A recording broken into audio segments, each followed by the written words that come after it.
Əziz Məhəmmədin əxlaqı barədə, həyat tarixi barədə oxuyanda ən bariz xüsusiyyətlərindən biri nədir? Deyir, danışdığı insanın, söhbət etdiyi insanla elə şirin söhbət edirdi ki, Peyğəmbərimiz. O adam elə bilirdi ki, Peyğəmbərin ən yaxın dostu odur. Halbuki Peyğəmbər elə hamıdan o cür danışırdı. Valideyn uşaqlarının hər biri ilə elə şirin söhbət etməlidir ki, elə ona dəyər verməlidir ki, o uşaq elə bilsin ki, elə hamıdan çox atam məni istəyir, anam məni istəyir. Aydında o hiss yaranmalıdır onda.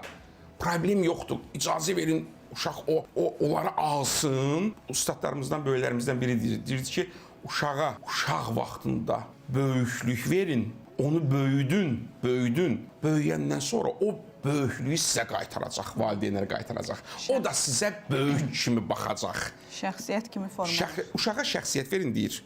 Böyüyəndən sonra sənin verdiyin o şəxsiyyəti sənə qaytaracaq. O da sənə şəxsiyyət kimi baxacaq. Möhtəşəm deyə, çox gözəldir bunlar.